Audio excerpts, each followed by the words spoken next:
Boa noite, amigo telespectador. Estamos mais um domingo aqui na TV Rio Branco, canal 8.1, no programa X da Questão, para levar informações ao nosso telespectador.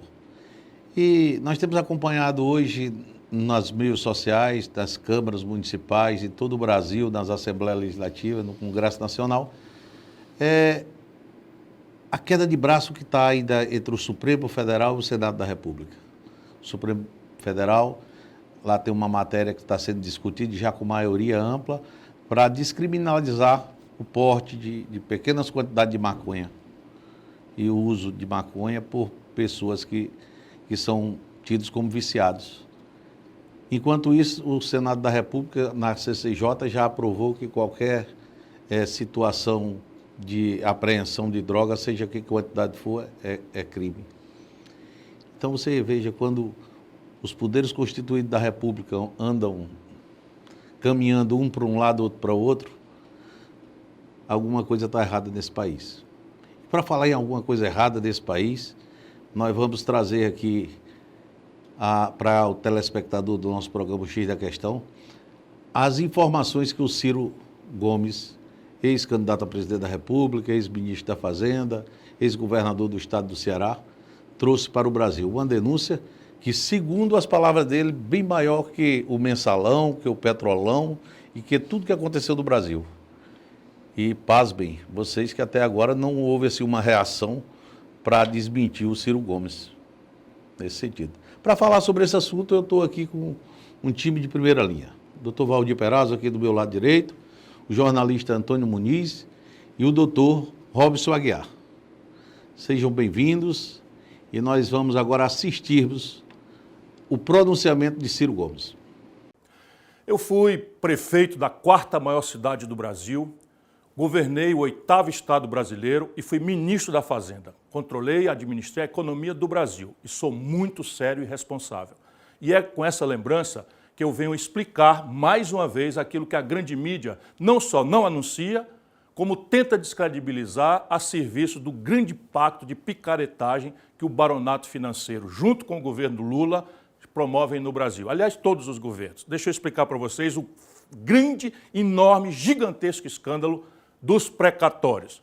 A minha newsletter estranhou, na primeira hora, o seguinte fato. Todo mundo está vendo todo dia na imprensa que falta dinheiro para as universidades, falta dinheiro para a pesquisa, falta dinheiro para a segurança, falta dinheiro para tudo. E, de repente, o governo Lula diz assim, eu vou pagar de uma vez só, de uma tacada só, 93 bilhões de reais de precatórios que o Bolsonaro, via uma emenda à Constituição, com o silêncio absolutamente estranho, para ficar numa palavra respeitosa, do Poder Judiciário, do Supremo Tribunal Federal, caloteou. O que é um precatório, para a gente ficar todo mundo bem entendido, assim como o meu velho cacuete de professor? Precatório é o seguinte, você, cidadão, tem um direito, por exemplo, à previdência social, à correção de aposentadoria, ou você, empresário, fez uma obra, o governo não lhe pagou, você vai para a justiça. Passa 5, 6, 7, 8, 10 anos na nossa justiça, que anda a passo de carga do manco, para ganhar a ação. Ganhou a ação, está lá o direito de 50 mil reais. Então você tem o direito, porque o judiciário, com sentença transitada em julgado, sem mais nenhum recurso, obriga, porque é seu direito, o governo a lhe pagar, vamos lá, 50 mil reais. Você vai receber isso no primeiro ano com uma ordem que a Justiça dá. Essa ordem que a Justiça dá se chama precatórios. Então, o que é um precatório? É uma ordem final da Justiça, sem recurso, mandando o governo, nesse caso, o governo federal, pagar a uma pessoa, um empresário ou um trabalhador da Previdência, um direito que lhe foi negado e que a Justiça reconheceu. Entendeu bem? Então você tem, 7 anos depois, direito de receber 50 mil reais do governo. Pois bem, o Bolsonaro mandou emenda à Constituição, nós protestamos, esculhambamos, eu protestei inclusive contra deputados do meu partido, porque esse calote cria uma espécie de recurso novo, que simplesmente a decisão da Justiça passa a não valer nada. Então o Bolsonaro fez isso, eu protestei, etc, etc. De repente, o Lula resolve pagar tudo de uma vez só, numa hora que falta dinheiro para tudo, aumenta imposto para cá, faz o diabo, porque o país está com um buraco nas contas gigantesco e o maior da história. O que acontece?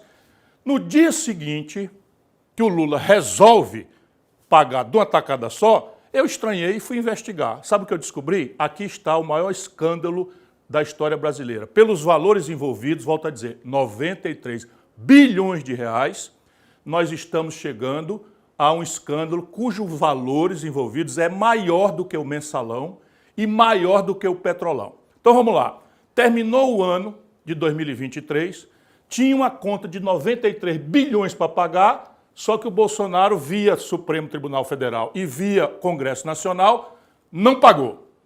E o governo Lula, ali no finzinho do ano, quando todo mundo já estava se preparando para as festas, de repente resolveu pagar. Eu achei estranho e fui investigar. Sabe o que aconteceu? Concretamente, para a gente sair da burocracia, mas eu vou explicar a burocracia também. Concretamente, assim, eles vão fazer todo um esforço de tirar esse assunto de você e eu vou insistir para você entender como é que você está sendo roubado. É assim mesmo, a palavra dura que eu estou dizendo é você, nós brasileiros estamos sendo roubados. O que aconteceu concretamente foi o seguinte: saiu 93 bilhões de reais dos cofres do governo.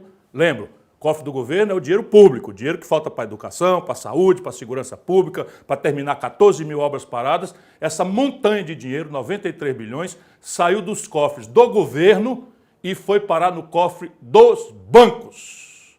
É assim mesmo, se a gente pintasse o dinheiro e seguisse, ele saiu do cofre do governo e foi parar no cofre dos bancos. Como assim? Aí vem todo o processo burocrático que, na verdade, é uma espécie de disfarce para acobertar, talvez, aquilo que eu vou repetir, seja a maior falcatrua da história. Pelos valores envolvidos, eu repito novamente, mensalão, petrolão, não dá 20, 30 bilhões de reais. Aqui nós estamos falando de, pelo menos, metade dos 93 bilhões. Agora eu vou explicar concretamente. O que é que aconteceu? Você, brasileiro, que tem um direito contra o governo, porque foi lesado pela Previdência, ou você que é um empresário que não pagar a fatura, não fizer a correção, você entra na Justiça. Passa 5, 6, 7, 8 anos e a Justiça finalmente lhe dá ganho de causa, com uma sentença que não tem mais recurso. Isto daí vira um precatório, ou seja, uma ordem judicial contra a qual não tem mais nenhum recurso, mandando o governo pagar.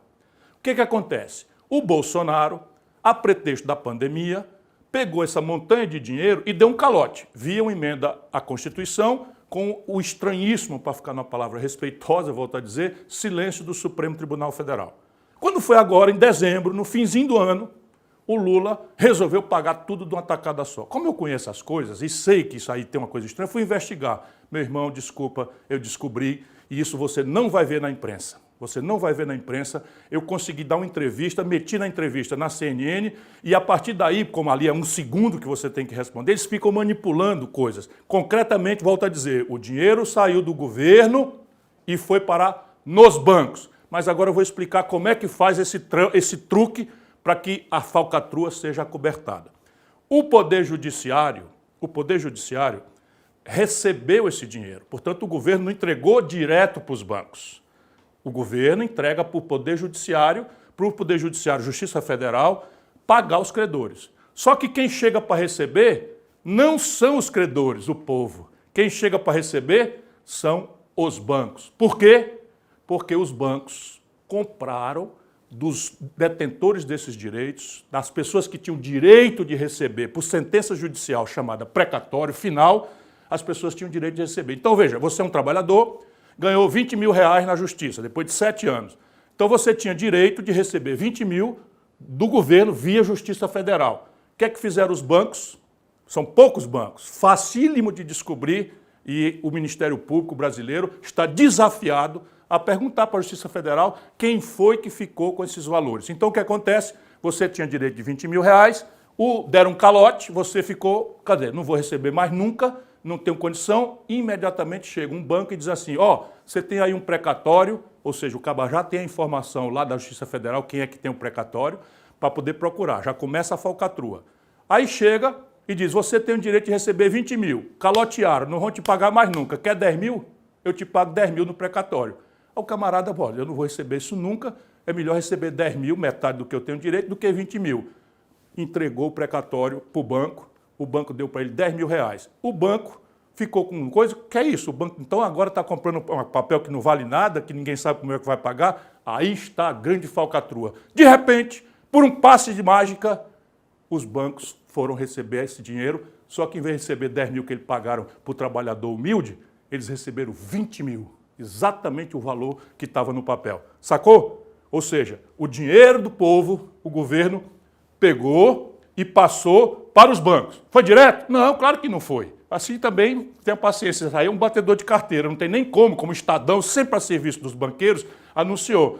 Ou fica a turma aí do PT, que não tem o que responder, anunciando. Não, foi assim, ó, o governo, via judiciário, entregou o que era do povo, para os bancos. Por quê? Porque os bancos, informados pelo governo de que aquele calote ia ser agora pago pela coisa, compraram do povo pela metade do valor que tinha e os bancos receberam 100%. Ou seja, se o governo tinha 93 bilhões de reais, por que o próprio governo, se o governo tinha, vou repetir, 93 bilhões de reais, por que o próprio governo, via Advocacia Geral da União, não chamou esses credores todos para um acordo e dizer, meu irmão, me dê desconto de 50%, me dê um desconto de 30%, nós tínhamos economizado 45 bilhões de reais, dinheiro suficiente para resolver todas as obras paradas do Brasil. Não, o governo pagou 93 bilhões de reais para os bancos. Ah, mas o governo não passou para os bancos? Vou explicar de novo. É claro que ele não passou para os bancos, ele fez uma falcatrua via Poder Judiciário. Passou o dinheiro para o Judiciário, depois que os bancos compraram pela metade do preço o que o povo tinha, está entendendo? E depois que o povo foi lesado, o governo pagou pelo valor do nome, pelos 20 mil, no exemplo que eu dei de 10 mil, o governo pagou. Você perdeu 93 bilhões de reais, os credores perderam pelo menos a metade disso e o país, mais uma vez, está vendo o assalto generalizado aos cofres públicos que a corrupção endêmica no Brasil, pelo Lula, pelo PT, produziram. Se quiserem, vou insistir em explicar, mas acho que aqui está mais simples de entender porque qualquer pessoa. Quem resolve isso? Ministério Público. Como resolve isso? Faz um ofício simples para a Justiça Federal, para o Conselho Nacional de Justiça, dizendo quem são as pessoas que chegaram com procuração em nome de credores para receber os precatórios. Aí você vai achar que dia os precatórios que não valiam nada passaram a valer ouro. No dia que o governo Lula anunciou que ia pagar tudo. Só que ele, quando anuncia publicamente, os bancos já tinham comprado, tendo claramente informação privilegiada. É assim a corrupção moderna de Lula e do PT. Então, resumindo, só aqui você fica sabendo assim, 93 bilhões de reais do povo brasileiro foram entregues pelo governo Lula aos bancos. Diretamente? Não. É claro que eles montaram um esquema para disfarçar isso. Ninguém faz corrupção passando nota fiscal. O que é que eles fizeram? Pagaram ao judiciário essas contas para o judiciário pagar para o povo.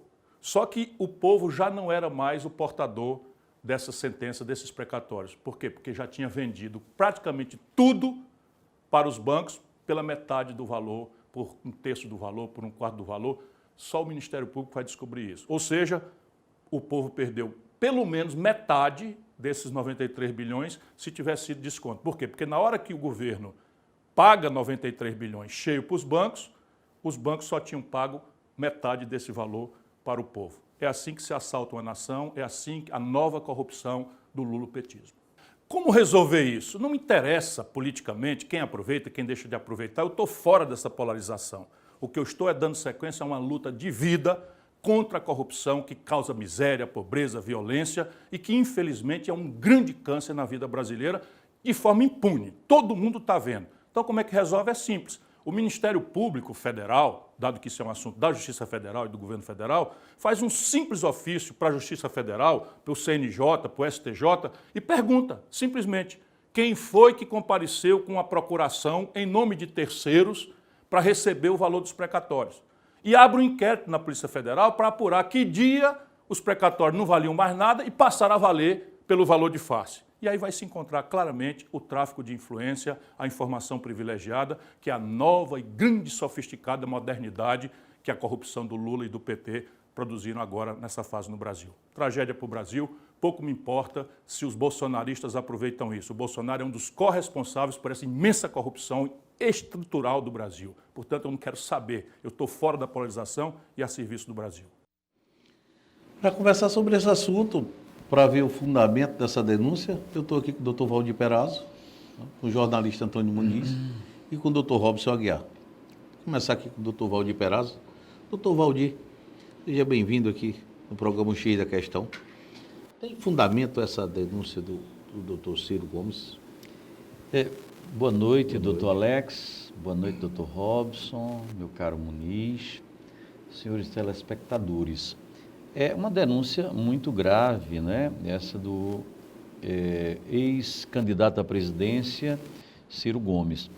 Doutor Alex, eu acho que antes até mesmo de falarmos sobre essa grave denúncia que o Ciro faz, é preciso se saber, né? E que a população precisa saber quem é Ciro Gomes, seu perfil biográfico. Ora, Ciro Gomes já foi tudo nesse país, né? Ele foi muito jovem, deputado estadual pelo estado do Ceará. Aliás, 2 vezes ele foi deputado estadual pelo Ceará. Ele foi prefeito da capital, disse na sua aula extremamente didática. Ele foi governador de estado, ele foi ministro, e não é ministro de um ministério qualquer. Você acabou de dizer, doutor Alex, ele foi ministro da Fazenda, né? Um homem que entende de economia, né? Um homem que entende de economia. Ele foi ministro da integração regional no governo Lula, né? Foi ministro da integração regional no governo Lula. Ele já esteve em todos esses principais partidos de esquerda. Então, E na Ciro Fazenda, Gomes, no governo do FHC. exatamente. Então, o Ciro... No governo do Itamar Franco. Itamar Franco. Então, e aí, concluindo, para a gente fazer um pano de fundo, quem é a pessoa que está fazendo a denúncia? Então, Ciro Gomes tem uma experiência na vida pública de mais de 40 anos. Então, pode-se subestimar uma denúncia feita por um homem da envergadura, da estatura do Ciro Gomes? Não se pode, né? Ele não é um tolo, não é um nécio. Então, eu tenho visto aí a imprensa, a grande imprensa, descredibilizando o Ciro Gomes. Eu não me limitei, doutor Alex, a ver apenas esse vídeo dele, não. Quando o senhor me mandou, eu tive a preocupação de ver o que a grande imprensa estava dizendo. E a grande imprensa passou a descredibilizá-lo. Isto é, ao invés de analisar o que ele está dizendo, que atacar ele, né? Então, eu começaria fazendo essa observação, né? Muniz, na sua visão, qual a fundamentação que tem esse tipo de denúncia? Boa noite, Alex. Boa noite, doutor Perazzo, doutor Robson Aguiar e a você, amigo telespectador da TV Rio Branco. Eu acompanhei até por dever de ofício o desenrolar de tudo isso. Eu acho que o doutor Ciro Gomes, como bem já falou o doutor Perazzo, já foi de quase tudo no Brasil, foi quase tudo, só não foi presidente. Né? E por onde passou deixou a marca da competência, ele é um cara inteligente. Muito inteligente. Só que ele um pouquinho ali, no final ele acabou deixando, digamos assim, um tom de política na parada, né? Puxando para si, seja para a sardinha, algumas brasas, né? Quando ele falou que o Bolsonaro também deixou. Só que ele esqueceu o seguinte, o calote do Bolsonaro, na verdade, não existiu. É que queriam inviabilizar o governo à época, tentando obrigar o Bolsonaro a pagar todos os precatórios desde o início da República. Isso não era inviável. O país não ia aguentar isso. Por isso ele foi obrigado a emitir, a editar a medida provisória em 2021. Para o pagamento ser em 2027. Isso. E aí limitava ali os valores, além de permitir descontos com base na taxa Selic, porque tem tudo a ver também isso, né? Tem precatórios aí, quando a taxa Selic chegou a 45% ao ano. Hoje ela está pouco mais de 11%. Né? Então é complicada a situação. Agora, e aí ele foi muito didático ali ao explicar, né? E quando ele fala 45 bilhões, para simplificar, mas na verdade são 46,5, né? Dividido então em 50%. E aí o calote virou um grande golpe contra quem de fato tem direito a receber, né? Os bancos, como sempre, de forma... Ele chama o baronato financeiro, né? Quem tirou proveito é o baronato financeiro. E os bancos é quem estão a lucrar nesse momento. Sim. Né? Porque o cara foi praticamente obrigado a vender. Quem tinha direito a receber 100 milhões, é melhor 50 milhões na mão do que 100 milhões voando. Sim. fizeram acordo. E os bancos é quem estão ganhando. Por que não fizeram direto, né? Então você vê fundamentação na denúncia. Muito fundamental. Agora, talvez o Ciro esteja sonhando. Ele acha que o Ministério Público pode resolver isso aí. No como está, o Ministério Público foi jogado para o espaço há muito tempo. Não é mais isso, infelizmente. Isso aí, só o Congresso Nacional pode resolver isso aí. Começar a resolver, se quiser. Doutor Se Robson, quiser. doutor Robson, como é que você vê a fundamentação do ex-ministro da Fazenda, do ex-candidato a presidente da República, do ex, uma série de ex? Como é que você vê essa fundamentação dele nessa denúncia? Primeiramente, muito boa noite, doutor Alex, grande colega doutor Valdir Perazzo, meu amigo Muniz, boa noite a todos vocês que estão nos assistindo. Doutor Alex, Ciro tem um suporte e um porte político muito forte, né? Além de uma competência de conhecimento também muito interessante. Eu acredito que ele não iria fazer uma denúncia dessa de forma vazia. Há fundamentos para isso. Nós temos trechos do que ele falou que realmente é verdadeiro. Por exemplo, o precatório. Quem tem o direito a receber um precatório, que é um direito, é um crédito que tem contra a Fazenda Pública, contra a União, muitas pessoas não têm a credibilidade de receber. São milhares de anos esperando para receber. Então, ele traz uma fundamentação que é coerente. Muitas pessoas não têm mais a credibilidade de receber.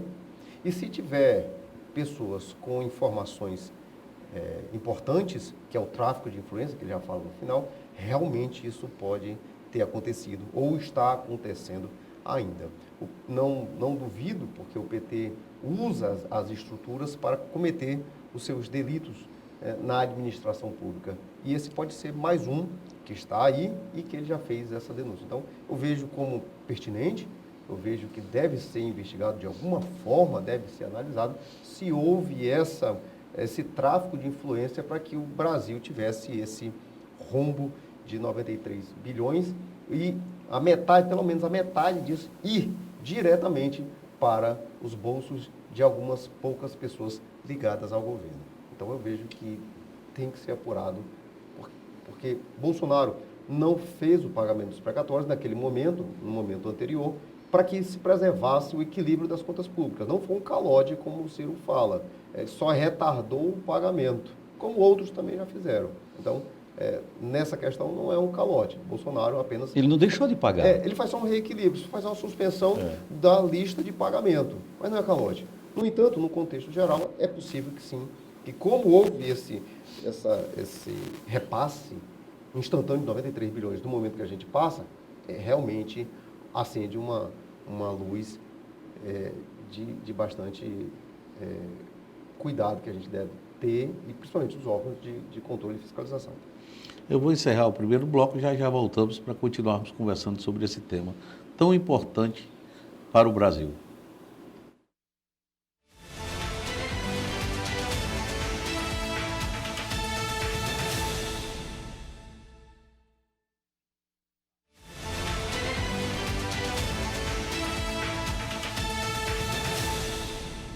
Retornando aqui ao segundo bloco aqui da sua TV Rio Branco, canal 8.1, conversando sobre um tema tão importante que foi o pagamento dos precatórios, uma medida provisória editada pelo governo federal, pelo presidente Lula, sabe? Onde autoriza o pagamento de 93 bilhões de reais aos credores dos precatórios. Segundo Ciro Gomes, os bancos compraram das pessoas, dos credores que tinham um preço defasado. Agora, isso não é crime. Isso não é crime, o banco ter comprado. Existe um mercado. Né? Isso é um mercado, isso é um negócio, isso está legalizado. Agora, o crime que eu observo nesse aspecto é o grau da denúncia, porque ele envolve o poder judiciário, envolve tráfico de influência. Quando envolve tráfico de influência, você compra, porque você tem uma informação, detém uma informação. Informação privilegiada. E você fazer um negócio, não, aí já começa a passar a ser investigado. Mas o fato do negócio em si não é crime. Olha, doutor Alex, Na realidade, eu tenho observado, e o senhor até fez uma pergunta sobre isso, tem fundamentação o que o Ciro está dizendo, não é? Tem fundamentação o que o Ciro está dizendo? A velha imprensa faz exatamente isso. Olha, qual é a prova que o Ciro está apresentando para fazer uma denúncia com essa gravidade? Eu quero dar um exemplo simples para mostrar como deve ser o procedimento de quem realmente está de boa fé para apurar a verdade. Por exemplo, uma pessoa vê um determinado cadáver e chega e bota uma notícia no jornal, ou eu vi um cadáver em tal lugar, saiu essa notícia no jornal. A pessoa tem prova de que viu o cadáver? Não. Mas a opinião pública, especialmente os órgãos de fiscalização, tomou conhecimento que uma determinada pessoa viu um cadáver em determinado local. Então, a partir dali, se inicia uma Processo de investigação. investigação. Ora, o Ciro diz que essa atitude de anunciar o pagamento de 93 bilhões e, surpreendentemente, os bancos terem comprado tudo isso, né? É um sinal, é uma evidência, é um indício de que houve uma informação privilegiada, né? Houve uma informação privilegiada. Crime. Houve um crime. O crime. E isso aí, repare bem, não poderia ter sido feito como Lula. Se um país que está na situação que nós estamos, falta dinheiro para a educação, falta recurso para a saúde, estamos com déficit, em um ano de exercício do governo do Lula, já temos um déficit imenso. Como é que se decide rapidamente, né, pagar 93 bilhões, né, e esse dinheiro chegar pelo menos a metade aos bancos? Então, é algo a ser pelo menos investigado, né? O que Ciro espera e que a população que tomou conhecimento, porque essa notícia foi como um rastilho de pólvora no Brasil inteiro. Não estamos dizendo que o crime ocorreu ainda. O que se precisa fazer, doutor Alex? É investigar. E por falar nisso, Alex, você apimentou ainda mais o debate ao anunciar aí, ao revelar a medida provisória. Medida provisória, os senhores advogados aqui sabem também, você já foi legislador, ela não é para qualquer situação. Primeiro tem que ter a ver, comprovadamente, uma urgência, relevância. Estava até agora esperando porque tem que pagar de uma hora para outra. Tem coisa aí por trás. Que rapidez é essa? Quer dizer, e logo partindo de alguém que fala muito em democracia, toma uma medida unilateral sem consultar o Congresso Nacional, a Câmara e o Senado. Por quê? A troco de quê? O que está por trás de tudo isso? Sim. Precisa ser investigado também, no mínimo. Sim, com certeza. Isso pode resultar num crime de responsabilidade. Sem dúvida. Não, e o que o Ciro diz, repara bem, não estou assumindo a bonita dele. Eu estou dizendo que o que ele diz é muito grave. Repara bem, o Brasil tem 14 mil obras paralisadas. Por falta de recursos. Por falta de recursos. E aí se decide pagar de uma vez só, né? Aliás, ele fez uma crítica a Bolsonaro, né? Mas Bolsonaro teve prudência, de não pagar. E ele paga deixando 14 mil obras paralisadas. E obras da maior relevância, né, para a população, estradas, né, penitenciárias, né, um conjunto de a economia, fortalecer a economia, geraria emprego e renda, né? Então, eu acho que a denúncia de Ciro Gomes, aliás, ele não faria uma denúncia, um homem com a respeitabilidade de Ciro pelo seu passado, não faria uma denúncia dessa sem ter algum fundamento, né? Politicamente, o doutor Valdir, ele peca quando ele coloca Bolsonaro no mesmo pacote de aquilo que eu te falei, ele deu um tom de política na parada, né? Politicamente, ele peca. Econômico. Porque o Bolsonaro não vai dar calote, pelo contrário, ele vai preservar as contas públicas e o equilíbrio do orçamento. Diz assim, não, nós vamos pagar. Mas como já está bastante tempo, as pessoas esperando, vamos deixar esperando mais um pouquinho, porque nós temos outras prioridades aqui do que pagar o precatório. Bolsonaro considerou outras prioridades, né? Por exemplo, esse conjunto de obras inacabadas, 14 mil, que está para ser feita, né? Bolsonaro entra no governo e começa a fazer obras que estavam paralisadas no governo anterior, no governo PT, por exemplo. A nossa ponte aqui, do Acre e Rondônia, sobre o Rio Madeira. Sobre o Rio Madeira estava paralisado praticamente. O Bolsonaro pega, então, dinheiro do orçamento, obviamente também dos precatórios,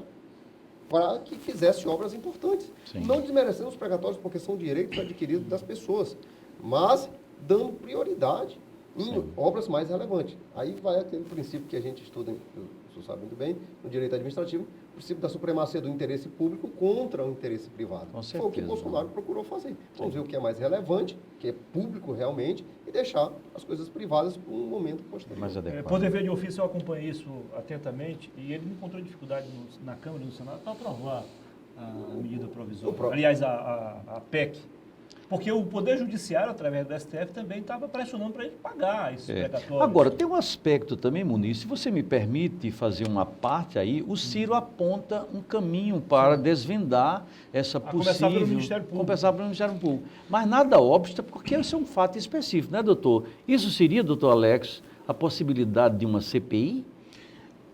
De uma CPI dos próprios poderes constituídos, com a Câmara Federal, Senado da República, fazer um requerimento, CPI dos precatórios. pedido de informação, antes mesmo de falar em CPI, porque a CPI já é, né, pedir uma informação de tudo aquilo que ele disse. Traz para cá, para o Congresso Nacional, as informações, coloca aqui na mesa. São verdadeiras? Não. São falsas? Não, são verdadeiras. Daqui dá uma satisfação à sociedade. Sim. Para iniciar o antes assunto. mesmo de uma CPI, É, antes mesmo de uma CPI, se poderia pedir informações, né? Se poderia Agora, o parlamentar pode pedir informações. Parlamentar, federal, Pode pedir senador, informações, pode pedir né? informações, Pode pedir informações. à Justiça Agora, Federal. o que eu vejo assim, com mais gravidade de tudo isso, é quando o Ciro diz mesmo assim, o dinheiro saiu daqui e foi para o banco. Foi para os bancos. Mas ele passou aqui pela Justiça Federal, porque ele ainda diz assim, porque senão seria bater carteira, era um batedor de carteira. Não, mas, então foi utilizado a Justiça para a execução de um crime onde tinha o tráfico de influência. Alguém foi informado previamente para comprar os títulos e ganhar dinheiro. E para mim, É outra irregularidade aí. Né? essa para mim Deságio de 50%, por exemplo. Informações privilegiadas. Informações privilegiadas, né? Márcio está fazendo vários. Já estamos estourados aí do tempo, não? É do outro bloco. Vai ser no outro bloco. Já voltamos para continuarmos aqui esse bate-papo, essa conversa que está mais do que interessante.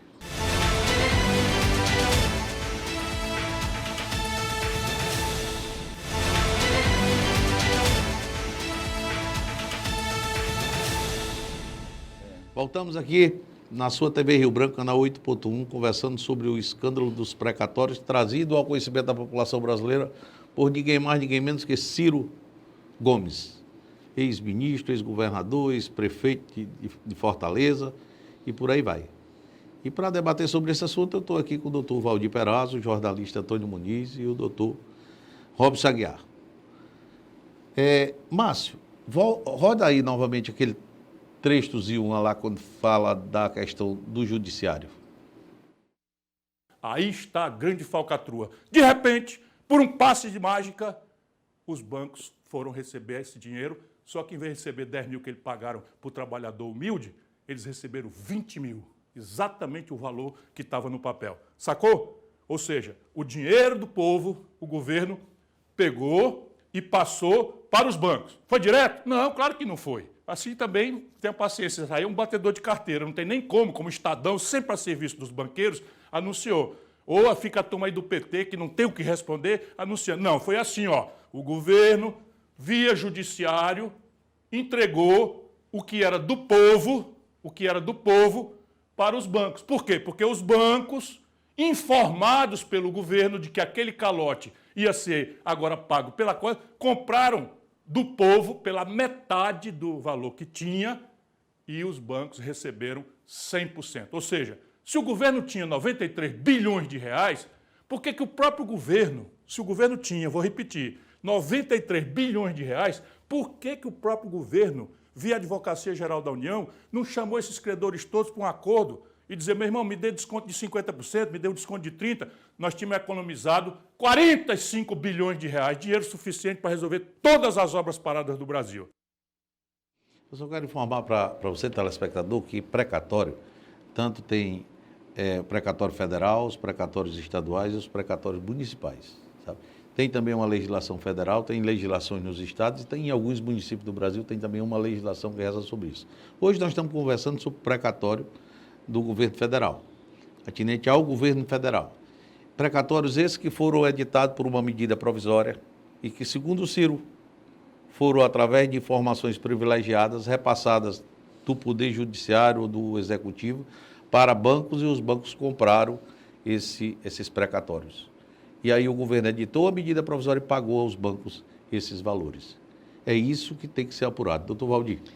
Na realidade, doutor Alex, o senhor até fez um esclarecimento aí didático sobre o que é o precatório. O precatório tanto pode ser municipal, estadual e federal. Na Constituição Federal, o precatório vem disciplinado no seu artigo 100. É interessante que a população entenda isso, saiba e conheça isso, né? O precatório está disciplinado no artigo 100, vários incisos e parágrafos. Mas olha, eu gostaria, doutor Alex, se me permite, voltar a essa questão. O Ciro aponta como deve ser feita a investigação disso que ele diz que há grandes indícios de que houve favorecimento para que essa montanha de dinheiro, ao invés de chegar a seus destinatários, que seriam os credores, chegue pela metade. E incrível que chega a metade foi parar, e ele dá essa informação também, doutor Alex. Poucos bancos. Isso é o governo não paga metade, paga os 100%.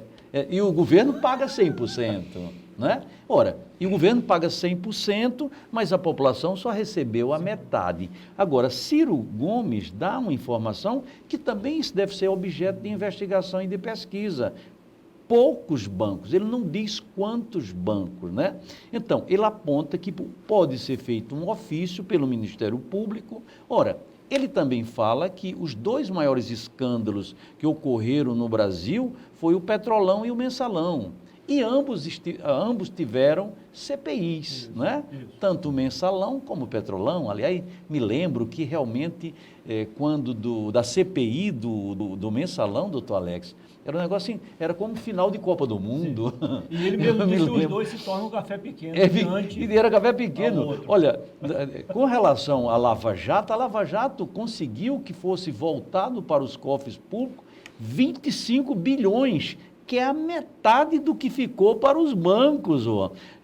Aliás, a Lava Jato se ufanava, né, se propagava que foram devolvidos em acordos de leniência, em delações premiadas. Só a Petrobras recebeu mais de 6 bilhões. Ora, mesmo isso que foi pago à Petrobras e foi restituído aos cofres públicos, não dá a metade do que foi destinado aos bancos agora, segundo Ciro Gomes. Então, eu acho que Ciro, diga, doutor Alex, poderia, né, ter também apontado como essa possibilidade de fiscalização ser feita também pelo parlamento que o senhor integrou, não é, doutor Alex? E para completar aí a sua observação, doutor, que é muito bem colocada, ele ainda deixa uma outra questão aí no ar, né, que é para investigar mesmo, que é principalmente através de CPIs. Ninguém faz um negócio desse onde vai ficar o dinheiro só para o banco. Esse banco vai repassar para alguém se ele percebeu informações, se ele foi. Então vai ter que dar a devolução. Para isso, daí para frente, ele não sabe o caminho. Então, é a investigação mesmo. Constatado o tráfico de influência, porque não seria só os bancos, o dinheiro vai ficar aqui no banco. Vai voltar para alguém que passou as informações. Agora tem um detalhe ali, né? E esse detalhe ele não explicou bem. Mas os senhores são advogados e sabem muito bem explicar. Precatório só depois que a conta, a dívida vira. Né? Depois estourado todos os recursos, não tem mais recursos, torna-se um precatório. A partir dali termina o papel da justiça e aí o governo, a prefeitura, o Estado vai discutir a forma de pagamento, como vai ser feito e tal. O judiciário já não entra mais nessa aí. E pelo que ele falou ali, como o judiciário também estivesse participando de todo esse circo. Tem outro aspecto, doutor Alex, não sei se os colegas perceberam, né? O Ciro Gomes aponta apenas uma hipótese de investigação. Qual é a hipótese de investigação que ele diz? Olha, faça um ofício, né? O Ministério Público pode fazer um ofício para saber quem foram as pessoas, físicas ou jurídicas, que se apresentaram com procuração para receber esses precatórios, essa montanha de dinheiro, 93 bilhões. Mas a partir daí, a partir dessa informação, surgem inúmeras hipóteses de investigação. Não é? No direito americano, ele diz o seguinte: siga o dinheiro. siga o dinheiro, né? Então, uma coisa que tem que ser feita, isso pode ser feito pelo Parlamento, ou pelo Ministério Público, ou pela Polícia Federal, que aí teria que ser a Polícia Federal, vez que seria, em tese, haveria indícios de um crime na órbita da Justiça Federal, seguir o dinheiro, para onde é que essa montanha de dinheiro foi, né? E aí surgiriam, evidentemente, várias hipóteses de investigação. Concorda comigo, doutor Robson? Sim, doutor Valdir. Vamos pegar um gancho aqui do Muniz, quando fala de precatório, para quem está nos assistindo.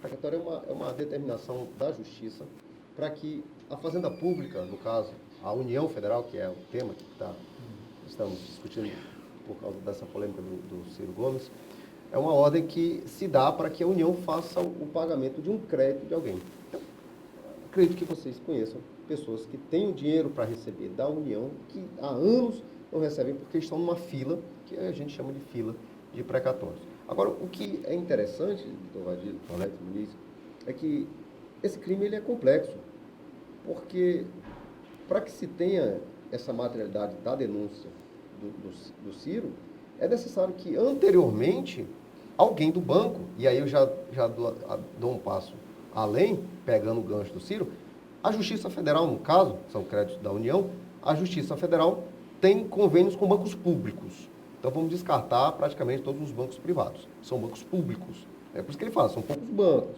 são bancos públicos. Né? Ele não quis dar nome, deveria dizer, ó, é esse o banco ou é esse o banco. Aqui no estado do Acre, geralmente, é a Caixa Econômica Federal ou é o Banco do Brasil que faz a liberação de recursos, de dinheiro que estão aprisionados e remetendo para os beneficiados. Então ele deveria avançar nisso. Tudo bem. Então, são bancos públicos que têm um convênio com a Justiça Federal, primeiro ponto. Segundo, então ele está dizendo que alguém de um banco público foi um agente de chegar até um credor de um dinheiro e dizer: você não vai receber agora, você não vai receber tão cedo. Quer a metade do valor? Então, ele está dando uma informação que pessoas, agentes desses bancos públicos, compraram antecipadamente o crédito de alguém, o crédito de alguma pessoa pela metade do preço. E aí, como o doutor Alex falou, vender um precatório não é crime.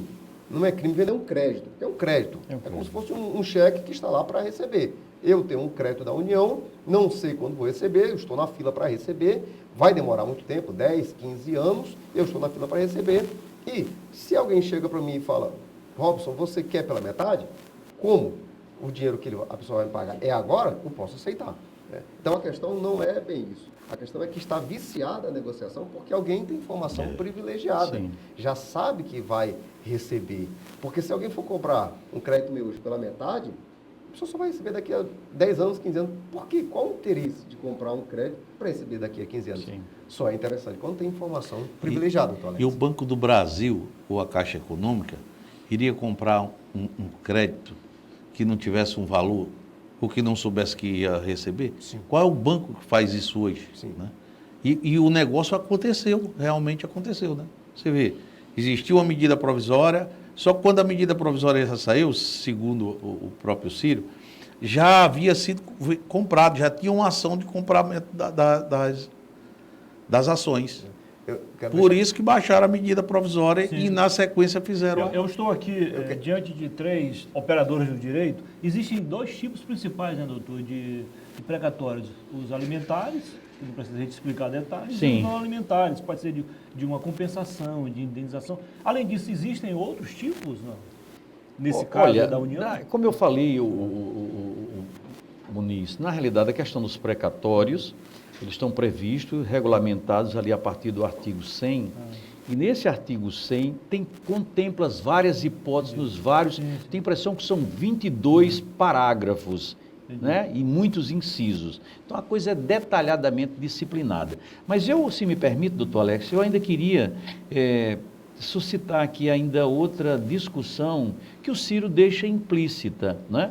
À medida que ele diz o seguinte: olha, a velha mídia tenta me descredibilizar. Desmoralizar. Então, isso é um outro indício, né? Ora, por que a velha mídia tenta descredibilizar quem faz a denúncia, ao invés de dizer não, vamos apurar e com certeza Jornalisticamente. nós estamos diante de um governo correto e honesto, com certeza isso não haverá. Mas ao invés, né, de propor que seja investigado para que a coisa seja colocada em pratos limpos, Quero botar muito debaixo do tapete. a velha mídia diz, tenta descredibilizar. É aquilo que sempre se fez, né? Quando uma pessoa era portadora de uma notícia, né? Uma notícia ruim, se achava que o culpado era exatamente quem portava a notícia. A né? culpa está no sofá. A culpa está no Eu quero só ressaltar que eu não estou acusando nem o Banco do Brasil, nem a Caixa Econômica.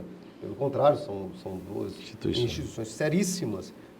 Então, o Ciro está atacando instituições públicas, porque a Justiça Federal tem relação nessa ordem de pagamentos de precatórios com os bancos públicos. Ou é o Banco do Brasil, ou é a Caixa Econômica. Então, quero reafirmar aqui da seriedade desses bancos e da gravidade do Ciro para que realmente se investigue, porque ele está acusando, está ofendendo duas instituições, ou pelo menos operadores, pessoas que estão dentro desses bancos, operando para que isso aconteça. Com informação privilegiada, comprem esses créditos e, com isso, tem essa lucratividade. No mínimo, é 50%, doutor Valdir. Sim. Porque, você perceba, tem pessoas que têm crédito para receber, que só vai receber daqui a 20 anos, 10 Sim. anos, 15 anos. Sim. Então, se me der 25%, se fosse eu no meu caso, se me der 25%, eu aceito. Porque eu não sei o que vai acontecer daqui a 15 anos, daqui a 10 anos. Então, ele coloca a metade, 50%, mas pode ser muito mais. E por falar dependendo o que vai da acontecer, negociação. doutor, a pergunta para o senhor e para o doutor Perazzo também, que os dois podem responder. A medida provisória, ela tem, o senhor legislador sabe disso, ela tem prazo, 60 dias, Tem pode prazo ser prorrogado, de vigência, né? pode ser E daqui, revogado. quando estourar todos os prazos e o Congresso dizer, não, essa medida, rejeita essa medida provisória. Como é que fica aí? Quem recebeu já? Olha, Muniz, eu vi essa notícia, fiquei estarrecido com essa denúncia dele, não é? E à medida que o doutor Alex suscitou essa discussão, que eu achei muito pertinente, né? Promover uma discussão dessa natureza, porque é de interesse público, né? E eu admiro demais o Ciro. Repare, eu nunca comunguei com o Ciro, porque ele sempre foi um homem de esquerda, né? Ele sempre foi um homem de esquerda, todo mundo sabe. Eu sou uma pessoa mais conservadora. Mas eu né? confesso ao senhor que o Ciro me enganou uma vez, em 98. Mas só uma vezinha. Então, o que acontece? Ciro Gomes demonstra, né, que tem realmente preocupação com o interesse público. Porque para ele, como um homem de esquerda, seria muito mais cômodo estar realmente contemplado num governo que é um governo de esquerda. E ele ousar fazer uma denúncia dessa magnitude. Agora, doutor Alex, o que eu precisaria saber, eu não sei se o senhor já tem essa informação, se os colegas têm essa informação, se esse debate já chegou do parlamento, se algum deputado ou um senador já da tribuna, da Câmara ou do Senado, já fez algum discurso, algum pronunciamento sobre essa questão. Eu confesso que ainda não vi. Doutor Alex me trouxe o problema ontem e eu passei a pesquisá-lo, Eu já vi, né? mas não de forma tão detalhada quanto foi Se realmente já há algum pronunciamento nesse sentido, Nas comissões, na Câmara e no Senado, nas não? comissões dos partidos, dentro do Congresso Nacional já está sendo debatido esse assunto, sabe? Nos partidos já está tendo reuniões particulares sobre esse assunto para ver qual o aspecto e qual a maneira que vão enfrentar, como vão enfrentar, que tipo de... Está sendo chamado os jurídicos para opinarem dentro dos partidos. Pareceres jurídicos, né? Dentro dos partidos, sabe? E uma das questões assim que está sendo colocada é que pode ser feito esse tipo de negócio? Pode ser feito esse tipo de negócio, mas a questão é o tráfico da influência, é a informação privilegiada, é o montante. Se todo esse negócio tivesse sido feito, mas é 93 bilhões de reais, liberado duas só tacadas quando está faltando Alex, dinheiro isso é uma coisa para as obras, para a educação, para a saúde. Esse movimento dos prefeitos nacional, agora recentemente, um clamor, o pessoal entregando a chave das prefeituras, o doutor. Aí você vai pegar 93 bilhões de reais e dizer assim, não, vou pagar aqui. E repita-se, daria para pagar as 14 mil obras que estão paralisadas. Eu tenho outro ponto mais grave ainda, talvez, porque há espaço fiscal no orçamento? Tem que ver isso também. Sim. Provavelmente não. Esse montante aí, não. Ele, no início do governo, logo no início, Lula já começou, logo no início, a causar um rombo no Brasil. Quando ele editou uma PEC, fez uma emenda na Constituição para furar o teto. Ali ele deu um golpe legítimo. Ele pegou o Congresso e disse para o Congresso: nós não vamos obedecer à regra fiscal, à regra orçamentária. A regra agora é nossa. Da 4320, que rege sobre o orçamento. Não queremos aplicar o teto, os limites, vamos deixar correr solto. E aí, esse é mais um desdobramento do início do governo dele, quando permitiu rombos e despesas além do normal. É só mais um, doutor Valdir. Infelizmente, é só mais um rombo. Na realidade, os E para governos... completar, setores do consórcio da imprensa, ela tentou debitar o governo anterior essa manobra. Agora, eu acho, repare bem, nós estamos aqui, nós somos um estado menor, um estado ainda periférico, né, como é o estado do Acre, e essa discussão, né, já está tendo essa dimensão. Por exemplo, estamos aqui, temos mandato, né? Mas isso é uma coisa porque isso pode nos prejudicar também, diretamente ou indiretamente. A Você discussão causa sobre um desequilíbrio fiscal, como é que fica então? Sim, os repasses? mas Muniz, o que eu queria aproveitar o programa do Dr. Alex, essa importante discussão, é saber se os parlamentos também, os estaduais, as câmaras de vereadores, estão discutindo essa matéria. Por exemplo, isso poderia ser objeto de audiências públicas, né? Se fazer uma audiência pública, chamar personalidades que tenham condições de falar sobre essa temática com propriedade, né, com conhecimento de causa. Eu acho que o parlamento local, né, poderia também discutir essa questão, doutor Alex. Eu pergunto a algum parlamentar, depois que o senhor provocou essa discussão, se o senhor chegou a cogitar de conversar também com algum parlamentar? Não, ainda não. Preferi fazer esse debate aqui hoje, tornar público aqui no Acre, para quem não assistiu ainda, essa grande denúncia do Ciro, né, Ciro Gomes, debater esse assunto aqui conosco, mas você tem toda a razão, porque é um aspecto complexo. Quando se fala em precatório, nem todo mundo sabe o que é precatório. Sabe a origem de precatório, e aquilo que você não sabe, você geralmente se intimida de conversar, de falar. E é bom que saiba a partir de agora. Agora que saiba. E, então, é um negócio melindroso, mas pelo que eu já estudei, já vi a nível de Brasil, já as câmaras já estão... As câmaras de vereadores, municipais, a Assembleia Legislativa, né? Já tem, as mídias sociais nem se fala, porque as mídias sociais já estão... não, isso já foi um rastilho de pólvora, então, né? Já foi um rastilho o próprio Congresso Nacional, eu tenho certeza que isso aqui não vai cair no esquecimento. Esse tipo de matéria não cai no esquecimento. Eu acho também, não é só os parlamentos, a Ordem dos Advogados do Brasil...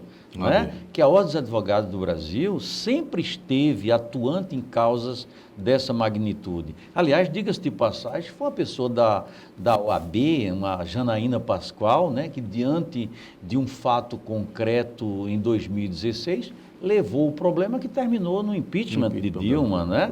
Então, e como o Ciro diz que é realmente um escândalo, a maior falcatrua do Brasil, são as palavras dele, né? Ele ainda junta os dois maiores escândalos que teve, o Petrolão e o Mensalão, e diz mesmo assim, esse ainda é maior do que esses dois. Eu acho até, doutor Alex, que realmente muitas pessoas estão nos ouvindo hoje, advogados, né? Isso seria também um tema para a própria OAB, local e nacional, discutir, não é? Isso seria um tema. Por quê? É um tema de direito, né? É um tema constitucional.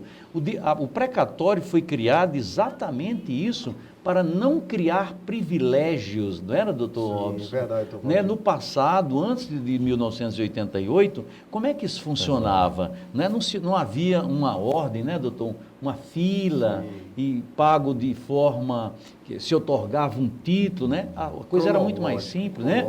Não havia essa ordem cronológica. Então, o precatório previsto na Constituição de 1988, a partir do artigo 100, teve exatamente esse objetivo de dar transparência aos pagamentos, né, que são feitos em decorrências de sentenças judiciais transitado em julgados devida pelos governos estaduais, né? Pelas fazendas estadual, nacional e municipal. Aliás, doutor, o senhor lembrou bem, a OAB Nacional que estava dormindo, Quer dizer, em berço esplêndido, decidiu acordar. exatamente. Talvez seja um pouco tarde. Talvez a OAB, Mas antes tarde do que nunca, né? Amanhã antes tarde do que antes tarde do que nunca. nunca. Que a OAB possa realmente tomar a Vamos frente nisso. disso. E também tem precatórios de indenizações, Sim. e também de desapropriações. Desapropriações. São esses Com dois certeza. tipos de precatórios que tem também. Mas, Dentro olha, dos não alimentares, né? dentro dos não alimentares.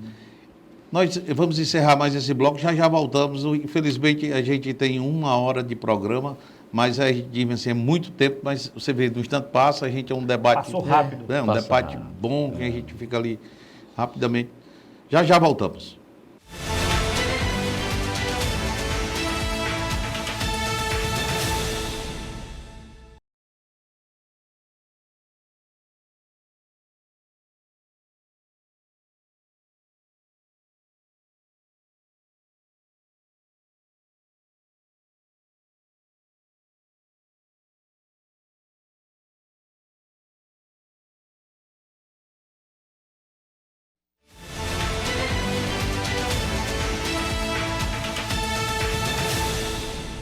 Livra. Olha, estamos de volta aqui no programa X da Questão, já no último bloco, sabe? Teve um acontecimento aqui em Rio Branco, que foi um lançamento de um livro de um amigo nosso, o amigo do Dr. Valdir Perazzo, que veio lá de fora, um escritor que está entre os 100 do mundo, Entre os 100 melhores estrategistas políticos do mundo, né? E ele esteve aqui no Acre, veio lançar o livro dele aqui no Acre, para nós foi um orgulho. Eu vou pedir para o Marcelino soltar aí a matéria aí, porque foi um evento fantástico. Sim.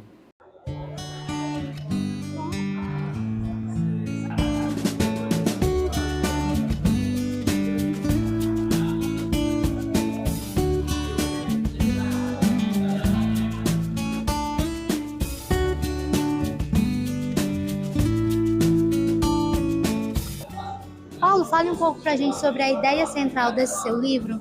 Então, o livro ele fala sobre inteligência política e estratégia nas campanhas eleitorais. É um livro que reúne conhecimento acadêmico e prático, né? Ao longo de 20 anos de carreira e mais de atuação em mais de uma centena de campanhas. E qual foi a sua inspiração para a escrita do livro? Eu acho que a ideia é compartilhar com a sociedade todo esse conhecimento para que possa empoderar outros profissionais a seguir o mesmo caminho e oferecer à sociedade campanhas de qualidade com maior profissionalismo.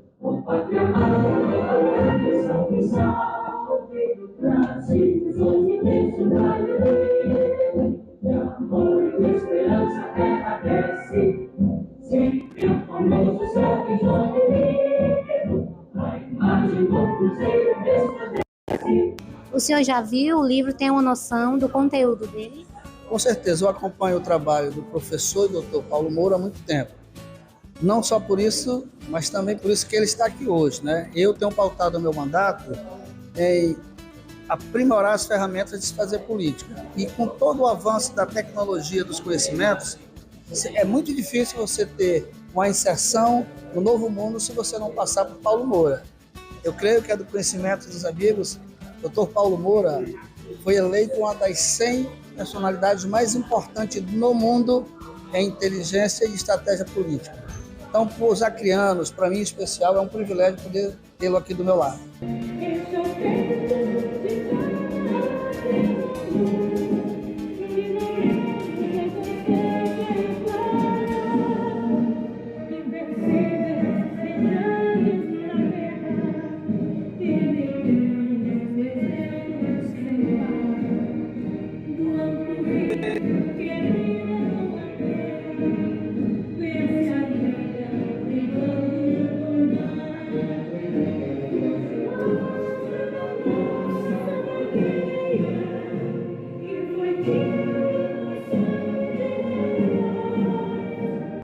Fale um pouco da amizade entre vocês. Na realidade, assim, eu na minha caminhada política, eu tenho estreitado as relações com todos os estados brasileiros, né? E eu tive a felicidade de, também em um dos acertos na minha campanha passada, ter nos meus quadros jurídicos o doutor Valdir Perazzo. Através do doutor Valdir Perazzo foi que eu conheci então, o doutor Paulo Moura, que também é pernambucano como ele. O senhor veio aqui para o lançamento, né, do livro do Paulo Moura. O que o senhor está achando desse evento? Um importantíssimo evento cultural. Eu já conheço o Dr. Paulo Moura há mais de 10 anos e o conheço como um profissional competente de estratégia política. Paulo Moura está entre os 100 mais importantes estrategistas políticos do mundo. Eu dizendo apenas isso da sua biografia já é o suficiente para legitimá-lo, né? E as pessoas estão aqui para honrar uma pessoa que pode muito contribuir com o debate político do Estado do Acre.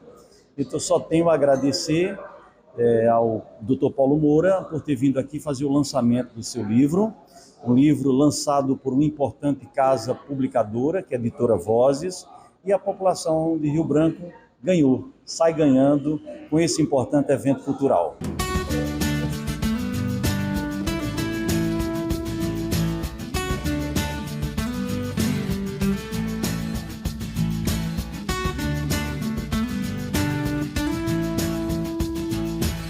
Rapaz, quando a gente recebeu o convite para estar aqui nesse evento, prestigiando esse meu amigo que escreveu esse livro, que hoje eu adquiri o livro e vou ler o livro para ter mais conhecimento na área política. Um evento muito lindo, muito acolhedor, muitas pessoas nesse evento. E obrigado pelo convite, meu amigo. Para mim é uma felicidade, eu estou vindo aqui a convite do deputado Afonso, que viabilizou isso, o deputado Alex, do deputado Afonso, o presidente da Assembleia também.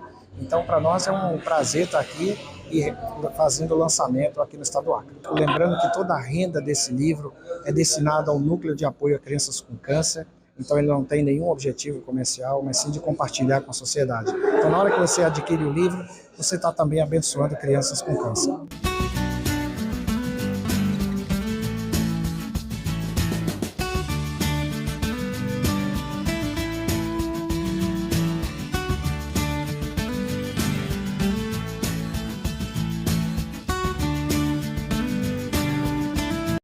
Eu quero parabenizar o deputado Afonso, parabenizar o doutor Valdir Perazzo por esse importante acontecimento. Ele veio lançar o livro dele aqui no Estado do Acre. Sim. Nós temos um dos escritores que está entre os 100 melhores Sim. do mundo, está aqui conosco. Motivo de alegria, doutor Valdir, meus parabéns. Sabe? O programa X da Questão se fez presente lá. O Márcio Nunes esteve lá, deu uma cobertura e hoje nós estamos aqui divulgando esse evento que aconteceu dia 6, mas que é de fundamental importância. Nós estamos aqui no último bloco, sabe? Desse tema bacana. Nós vamos continuar esse debate aqui ainda, eu tenho certeza. Vamos acompanhar a nível nacional. Vou convidar aqui alguns deputados federais, é lógico que vocês estarão presentes aqui também. Vou convidar também um procurador do Estado que trabalhe nessa área, que tenha conhecimento dessa área. Sim. De precatórios, para vir aqui dar algumas explicações sobre o assunto. Sim. Já mantive contato com eles também, existe essa disponibilidade. E levar esse assunto aí, não deixar ele assim. Vamos ver o final dessa história, vamos ver uma investigação sobre isso, para que aconteça uma coisa assim transparente. Diga, não, tinha razão, não tinha razão, a denúncia teve fundamento ou não teve fundamento. Sim. Porque também aqui no Brasil, doutor, tornou-se assim, praxe você manchar a reputação dos outros. Você joga lama, né? Aí depois deixa tudo como está, acontece, sim, faz de conta que não aconteceu. Aí a pessoa não tem fundamento uma coisa. Aí de repente aí ninguém diz mais nada, né? Sim. Então aqui não, nós vamos, se tiver fundamento, nós vamos continuar falando e mostrando. Se não tiver, nós vamos também dizer, olha, não teve fundamento. Eu acho que jornalismo é isso, sabe? É você dar a todas as partes a transparência necessária que o caso requer. Muniz, muito obrigado pela presença, é sempre uma alegria, uma satisfação ter com você. Você engrandeceu hoje o nosso programa aqui, o X da Questão, com a sua presença, com os seus pontos de vista, com a sua dedicação a temas importantes. Muito agradecido, meu amigo. Eu que agradeço a oportunidade de estar aqui com os amigos da TV Rio Branco, o doutor Perazzo, que eu não vi há algum tempo, o doutor Robson também, dois renomados operadores de direito, bons advogados, e com você, que a gente tem uma amizade há mais de 30 anos. Um prazer. Boa noite. Doutor Robson. Muito obrigado, doutor Alex. Obrigado por esse debate tão importante. E com certeza o que o senhor disse é uma verdade absoluta. Muitas pessoas acabam manchando a imagem de outros, e fica por isso mesmo. Eu acho que Ciro, caso se prove que o que ele falou não é verdade, ele tem que ser responsabilizado. Ele mexe com estruturas do Estado, ele mexe com bancos públicos importantíssimos e sérios, né, que cuidam dessa questão de precatórios. O Poder Judiciário, ele faz o intermédio entre o banco e, posteriormente, e no final, o cliente, o credor. Isso tem que ser muito apurado. Parabéns, doutor Alex, por essa iniciativa. E que os órgãos de fiscalização, Ministério Público, que deputados, senadores, se empenhem para saber se isso é verdade ou não. Porque se for verdade, milhões de pessoas, milhões de credores foram prejudicados diretamente e indiretamente, como disse meu amigo Muniz, indiretamente a população como um todo. Mais uma vez, muito obrigado. Deus abençoe a todos.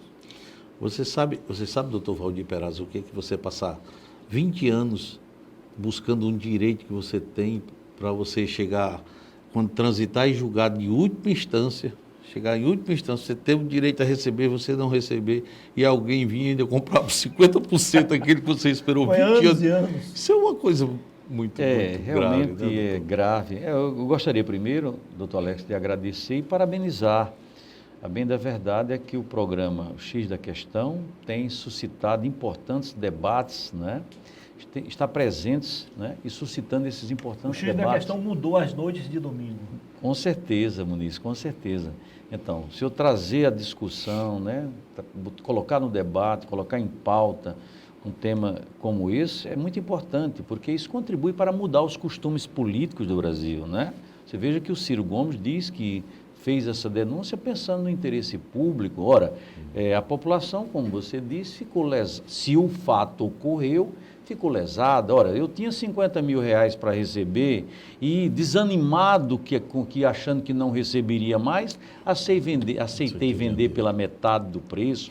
Então, essa situação, que na realidade é um crime contra a economia popular, também, porque a bem da verdade é que as pessoas tinham expectativa de receber aquilo que a justiça lhe deu e de repente receber pela metade.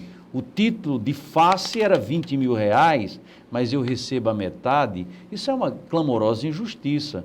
Então, eu acho que também sob esse aspecto, eu concordo com o doutor Robson, a coisa precisa ser investigada com vagar por os órgãos de persecução, de investigação, Polícia Federal, Ministério Público, mas também sem prejuízo do Parlamento, porque através de uma ação, de uma CPI também se pode investigar. Então, só tenho a parabenizar o doutor Alex por programa dessa natureza e sugerir que o senhor continue assim, contribuindo para o debate público no estado do Acre.